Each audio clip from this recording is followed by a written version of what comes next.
Assalamualaikum warahmatullahi wabarakatuh. Halo, apa kabarnya anak-anak hebat? Senang sekali bisa menjumpai kalian dalam layanan bimbingan klasikal.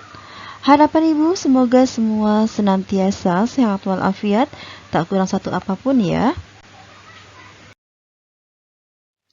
Pada layanan kali ini, kita akan membahas satu materi yang kerap dilakukan pelajar pada saat ujian atau ulangan. Apa itu?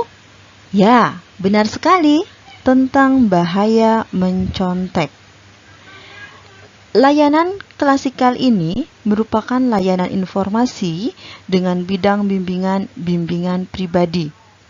Layanan ini berfungsi sebagai informasi, pemahaman, pencegahan, dan juga pengentasan.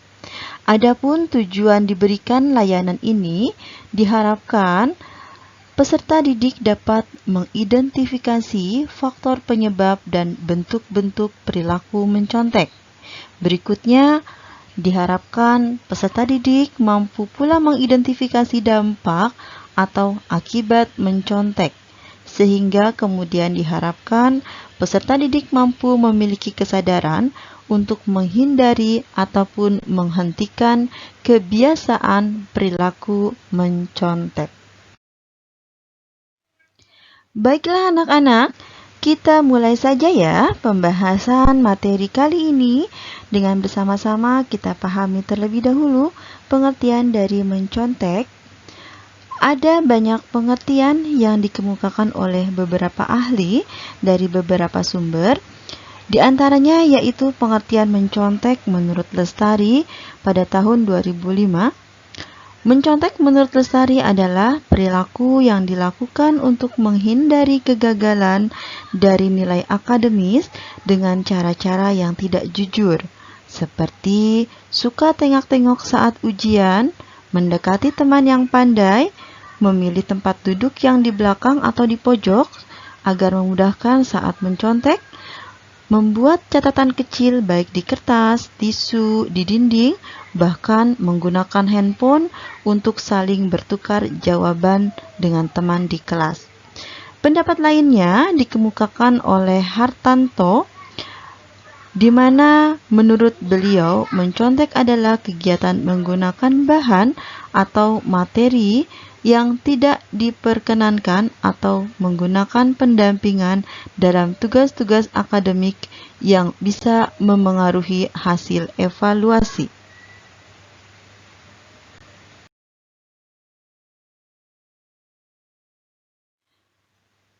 Pendapat lainnya dikemukakan oleh Alawiyah pada tahun 2011, di mana mencontek merupakan perbuatan curang yang dilakukan dalam dunia pendidikan pada umumnya, baik itu dengan meniru tulisan atau pekerjaan orang lain, dengan perbuatan atau cara-cara yang tidak jujur, dengan menghalalkan segala cara untuk mencapai nilai yang terbaik dalam ujian.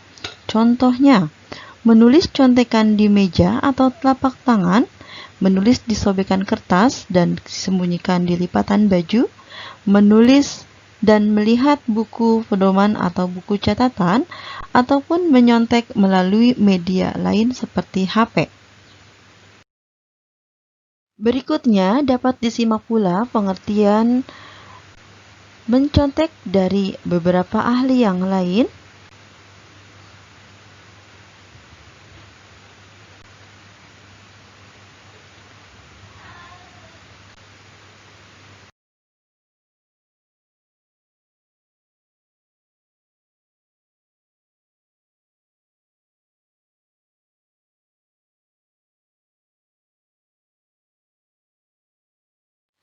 Sedangkan jika kita lihat dari pengertian menurut Kamus Besar Bahasa Indonesia atau KBBI, mencontek merupakan satu perbuatan mencontoh, meniru, ataupun mengutip tulisan dan pekerjaan orang lain sebagaimana aslinya. Dengan kata lain, dari beberapa pengertian dari berbagai sumber di atas, maka mencontek dapat disimpulkan sebagai tindakan atau perbuatan kecurangan yang dilakukan dengan berbagai cara yang bertentangan dengan peraturan guna memperoleh keuntungan atau menghindari kegagalan secara akademis. Dengan demikian, mencontek dapat pula dikatakan sebagai satu perbuatan atau tindakan seorang pecundang. Anak-anakku sekalian, berikutnya kita akan melihat ragam bentuk perilaku mencontek. Ada berbagai ragam bentuk perilaku mencontek yang dikemukakan beberapa ahli, namun secara garis besar dapat disimpulkan dengan 4 macam bentuk perilaku mencontek yang umum terjadi di kalangan pelajar, yaitu pertama adalah sosial aktif. Bentuk perilaku mencontek ini biasanya pelaku akan mengambil dan meminta jawaban dari orang lain. Pada kondisi ini, pelajar tersebut akan mengandalkan pelajar lain untuk mencontek.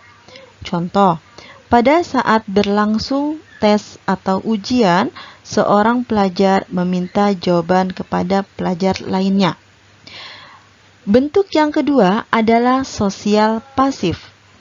Pada bentuk ini, pelajar biasanya tidak ingin terlibat dalam aktivitas mencontek, tetapi terjadi ketika peran pelajar secara pasif, namun ia diandalkan oleh pelajar lain untuk mencontek.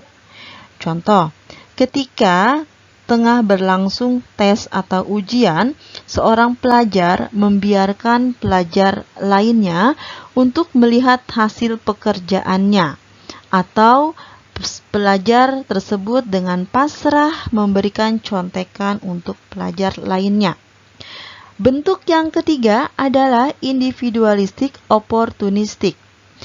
Bentuk ini merupakan bentuk perilaku mencontek yang dilakukan oleh individu-individu yang impulsif. Artinya, melakukan kegiatan mencontek dengan tiba-tiba dan tidak merencanakan sebelumnya. Contoh, ketika satu waktu tengah ujian berlangsung, seorang pelajar mendapatkan kesulitan untuk menjawab satu pertanyaan. Ketika dia sudah mentok, akhirnya ia membuka buku dan menggunakan internet handphone untuk melihat jawaban. Adapun bentuk yang keempat adalah independent plan, di mana seorang pelajar dengan sengaja melakukan kegiatan mencontek yang akan dilakukan pada saat tes atau ujian dengan mengandalkan dirinya sendiri.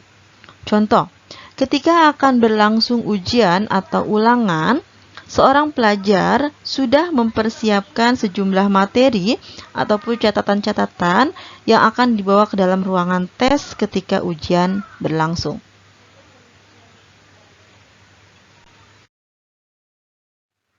Anak-anak, kita saksikan ini merupakan ilustrasi dari perilaku mencontek yang suka terjadi di kalangan pelajar ya.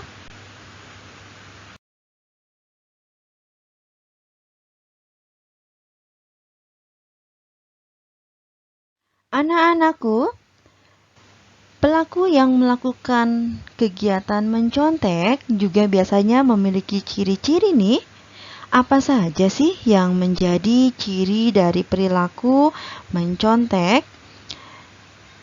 Biasanya memiliki ciri-ciri antara lain yaitu pertama, tidak berani menatap atau melihat pengawas. Seorang pelajar yang tengah melakukan kegiatan mencontek biasanya cenderung untuk mengalihkan pandangan atau tatapan guru atau pengawas. Ketidakberanian mereka bisa disebabkan karena takut ketahuan tengah menyontek ataupun memang sudah menyadari tatapan dari pengawas yang tengah mengawasinya. Yang kedua, duduknya terlihat tidak tenang. Ciri siswa yang terlihat duduknya tidak tenang perlu dicurigai tengah melakukan kegiatan mencontek.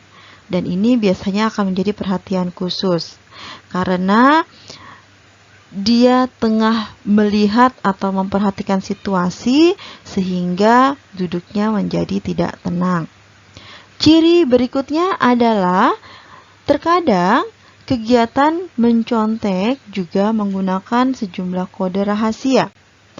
Kode yang digunakan bisa melalui bagian anggota tubuh seperti jari ataupun menunjukkan bagian tubuh yang lain, atau juga bisa menggunakan suara. Kegiatan menggunakan kode ini diharapkan memungkinkan agar guru tidak mencurigai dan menganggap sebagai dialog biasa saja. Adapun ciri yang keempat adalah kegiatan percontekan biasa dilakukan oleh siswa yang duduk di belakang atau di pojok. Biasanya, posisi duduk siswa juga menentukan prestasi. Siswa yang duduk di belakang pada umumnya memiliki kesempatan mencontek lebih besar ketimbang siswa yang duduk di depan atau di tengah. Tempat duduk di belakang umumnya jauh dari meja pengawas ujian, sehingga pelajar tersebut bisa dengan leluasa untuk melakukan kegiatan mencontek. Ciri perilaku mencontek yang kelima adalah waktu pengumpulan dilakukan secara bersamaan. Para pelaku mencontek pada umumnya sering mengumpulkan lembar jawaban dalam waktu yang bersamaan atau hanya selang beberapa menit saja. Kegiatan ini sekaligus menunjukkan posisi contek-menyontek dalam jarak yang dekat, seperti posisi depan ke belakang atau samping kiri dan kanan. Ciri yang keenam adalah mengalihkan perhatian guru. Tipe menyontek seperti ini merupakan juga bentuk kerjasama antara teman yang satu dengan teman yang lainnya, di mana ada salah satu siswa yang akan dijadikan sebagai umpan untuk mengalihkan perhatian guru atau pengawas, sehingga guru atau pengawas hanya akan fokus pada siswa tersebut. Nah, waktu yang singkat inilah yang akan dimanfaatkan oleh siswa yang lain untuk melakukan menyontek atau berdiskusi dengan siswa yang lain. Mengalihkan ini bisa juga berupa pertanyaan terhadap soal ataupun kadang meminta lembar jawaban tambahan. Berpura-pura meminjam sesuatu kepada siswa yang lain juga merupakan trik lain dari kegiatan mencontek. Ciri yang ketujuh, lembar jawaban penuh dengan coretan. Dalam kegiatan mencontek, ternyata juga terkadang terdapat unsur dilematis atau bingung dalam menentukan pilihan jawaban yang berbeda antara jawaban dari siswa yang satu dengan siswa yang lain. Sehingga terkadang ketika sudah didapati jawaban dari siswa yang satu dan ternyata kurang yakin dan mendengar jawaban yang lain yang lebih meyakinkan, akhirnya berupaya mengganti jawaban sebelumnya dengan jawaban yang baru, sehingga didapati lembar jawaban penuh dengan coretan. Ciri yang ke-8, suasana kelas menjadi berisik. Pada umumnya, kekuatan optimal seorang siswa dalam menerima satu pelajaran adalah pada 15 menit awal. Begitu pula pada saat ujian. Para siswa biasanya akan fokus mengerjakan hanya pada waktu kurun 15 menit di awal. Siswa akan berupaya semaksimal mungkin mengerjakan soal di rentang 15 menit awal secara mandiri.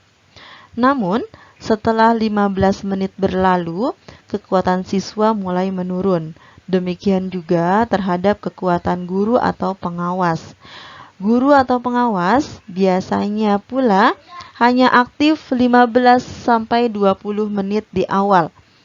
apabila dalam jangka waktu tersebut siswa dapat mengerjakan secara serius, biasanya guru mulai beralih pada kegiatan yang lain seperti membaca ataupun membuka buku. Siswa akan mulai terlihat panik menjelang jam ujian selesai. Biasanya pada 5-10 menit akhir. Segala cara akan diupayakan oleh siswa untuk mendapatkan apa yang diinginkan berupa jawaban. Anak-anak, berikutnya kita akan melihat faktor yang menjadi penyebab perilaku mencontek. Perilaku mencontek bisa disebabkan karena faktor internal atau dari dalam diri dan faktor eksternal atau luar diri. Penyebab mencontek dari faktor internal atau dari dalam diri diantaranya pertama, karena kurangnya percaya diri dalam mengerjakan soal. Siswa yang mencontek ketika ujian atau ulangan biasanya cenderung memiliki rasa percaya diri yang rendah dalam menjawab soal ujian. Hal ini disebabkan karena kurangnya kesiapan dalam belajar. Kurangnya kesiapan belajar tersebut bisa disebabkan karena adanya rasa malas dalam belajar ataupun kurang waktu belajar. Rasa malas belajar ini biasanya disebabkan karena merasa ketinggalan dalam menguasai mata pelajaran sehingga enggan untuk menyusulnya sehingga dan tidak bertanggung jawab. Dan malas berusaha karena apapun usaha yang dilakukannya dirasakan tidak akan berperan banyak dalam pencapaian hasil yang diharapkannya. Siswa yang malas belajar cenderung menjadi pesimis dan tidak percaya diri pada kemampuan dirinya, sehingga merasa tidak kompeten dan tidak akan mampu untuk mengejar ataupun mencapai prestasi yang diharapkannya. Sedangkan kurangnya waktu belajar dapat disebabkan karena manajemen belajar yang buruk, karena kurang seimbang dalam membagi waktu belajar ataupun belajar secara serabutan saja atau belajar hanya mendekati ketika waktu ujian saja. Faktor yang kedua adalah orientasi pada nilai dan bukan pada ilmu atau proses belajar. Siswa menjadi tidak menghargai proses belajar karena hanya mengandalkan menyontek ketika ujian.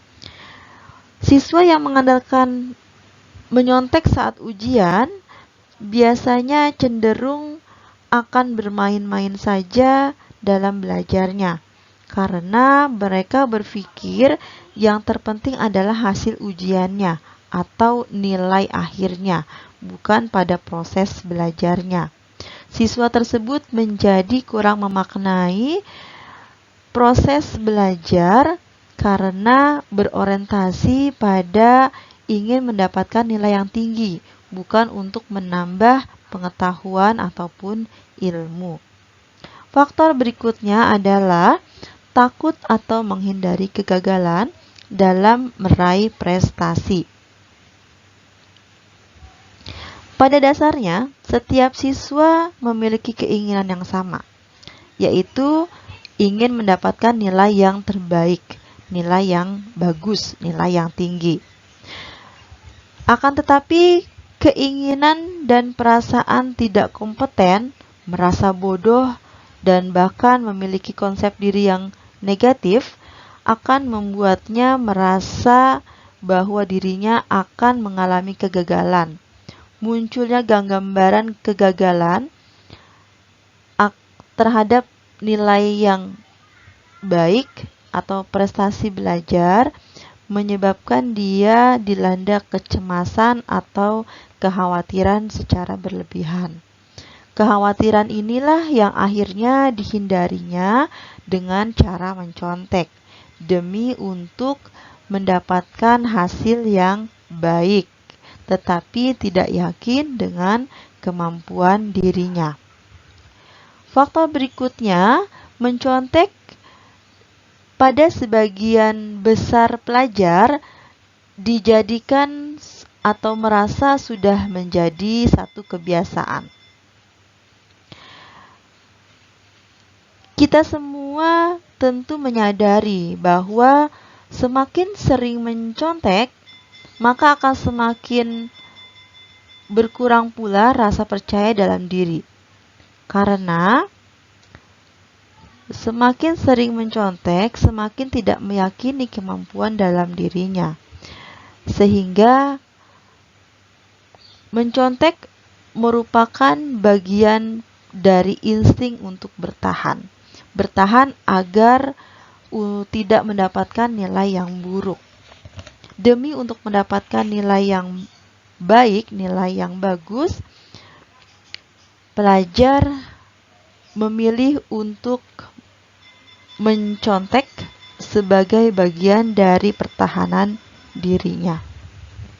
Faktor berikutnya adalah memandang beberapa mata pelajaran dengan kacamata yang kurang tepat, yaitu merasa ada pelajaran yang penting dan tidak penting, sehingga akan mempengaruhi keseriusan belajar. Kecenderungan pelajar dalam memandang mata pelajaran tertentu saja yang penting, akhirnya cenderung untuk mengabaikan mata pelajaran yang lain, sehingga dalam mempersiapkan ujian pun hanya memprioritaskan mata pelajaran tertentu saja yang benar-benar disiapkan belajarnya.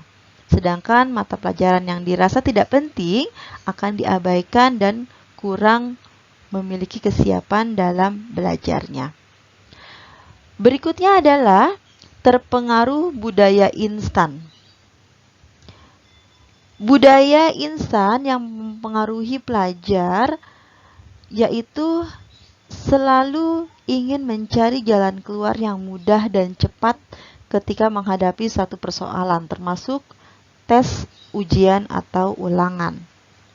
Pelajar yang cenderung enggan berusaha dan enggan memaksimalkan kemampuan dirinya cenderung akan memilih jalan keluar yang mudah.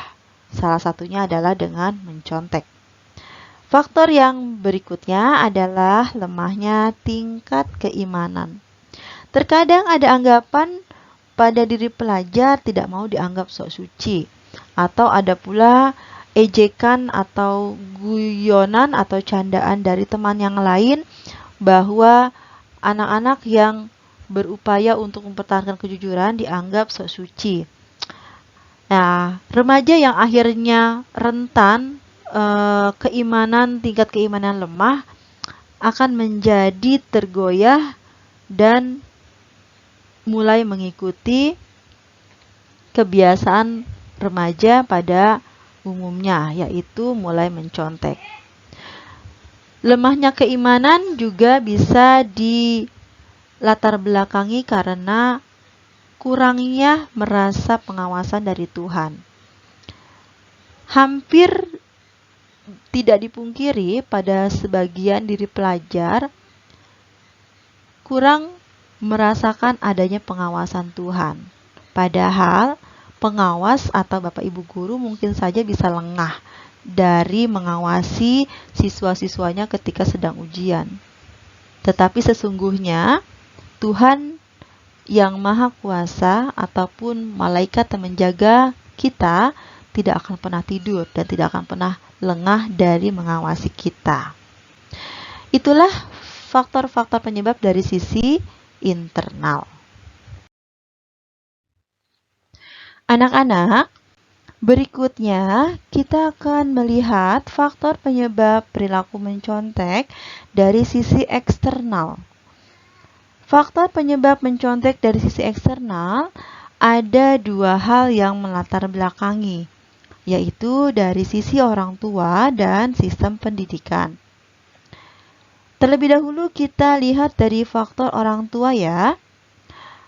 Penyebab mencontek dari orang tua biasanya dilatar belakangi oleh pertama, orang tua cenderung merasa hukuman berat jika anaknya tidak berprestasi. Nah, salah satu alasan yang mendorong individu untuk melakukan perbuatan mencontek adalah untuk memuaskan harapan orang tua. Pendapat ini sejalan dengan pemikiran pakar pendidikan yang mengatakan bahwa tidak jarang orang tua yang mengasuh atau mendidik anak-anaknya banyak dipengaruhi oleh keinginan atau ambisi dari orang tua itu sendiri, tanpa melihat kemampuan anaknya. Dalam hal ini, orang tua seringkali bermaksud ingin memberikan yang terbaik bagi anak-anaknya, namun keinginan tersebut tidak memperhatikan kemampuan anak. Tuntutan yang berlebihan pada anak tersebut mengakibatkan rendahnya rasa percaya diri pada anak, sehingga anak cenderung gagal untuk berprestasi. Akan tetapi, anak yang tidak berprestasi secara akademik atau cenderung mendapatkan nilai yang kurang atau kurang memuaskan ataupun jatuh dalam sisi akademik, cenderung dianggap akan menjadi sesuatu yang memalukan bagi orang tua. Yang kedua, adanya tekanan untuk mendapatkan nilai yang tinggi. Adanya keinginan untuk mendapatkan nilai yang baik menyebabkan para pelajar atau peserta didik menghalalkan segala cara termasuk melakukan perbuatan mencontek. Tuntutan orang tua untuk memperoleh nilai yang baik juga seringkali justru membuat anak menjadi gagal. Kegagalan ini akan mengaruhi konsep diri dan perasaan rendah diri serta tidak mampu pada anak. Sehingga anak cenderung akan terus menghalalkan segala cara untuk mendapatkan nilai yang tinggi. Misalnya, jika orang tua menganggap nilai akademis sama dengan kemampuan, orang tua akan mengharapkan anaknya mendapatkan nilai yang bagus tanpa berpikir sejauh mana pelajaran tersebut telah diserap oleh anaknya.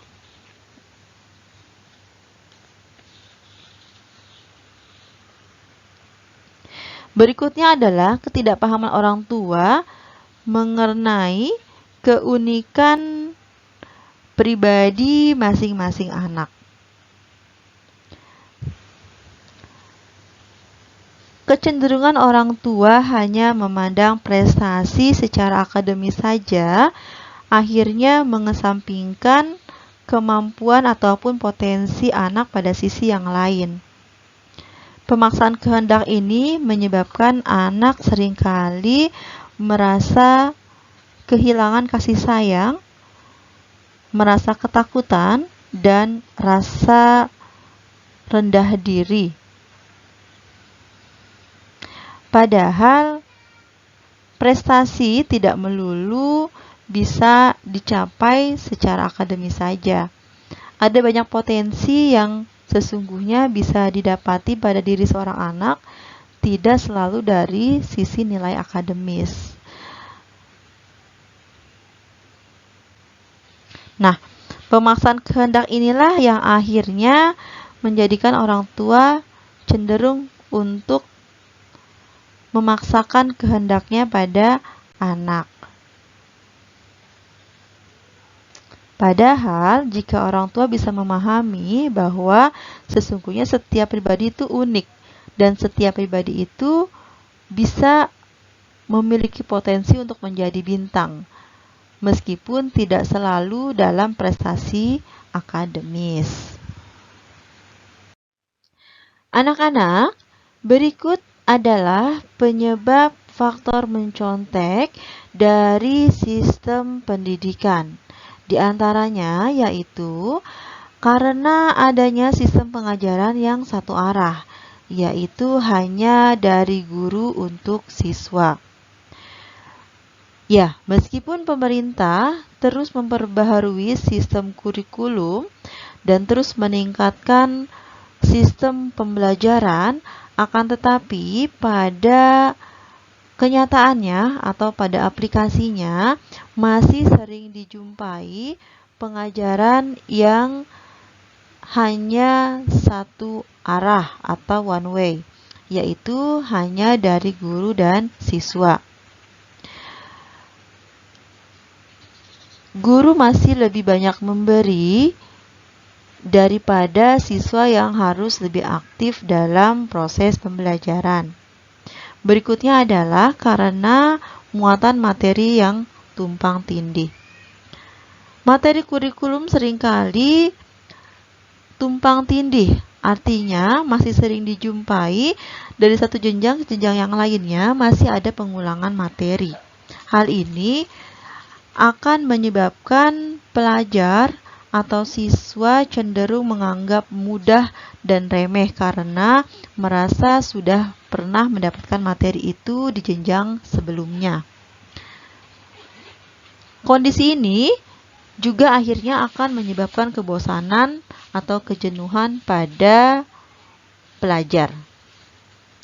Berikutnya adalah tidak ada sikap menentang perilaku dalam menyontek.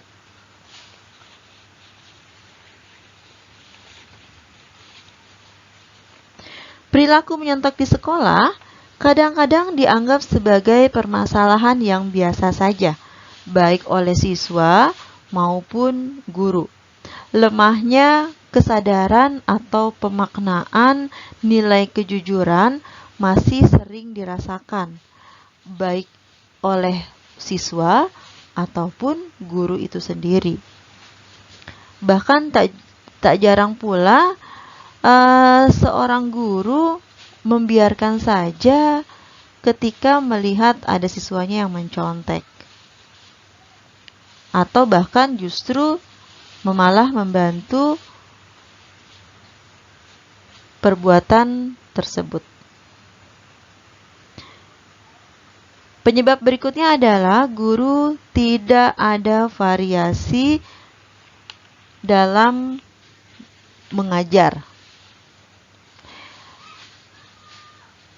Guru yang tidak mempersiapkan proses belajar mengajar dengan baik cenderung memiliki tidak adanya variasi dalam mengajar, sehingga terasa monoton dalam pengajarannya.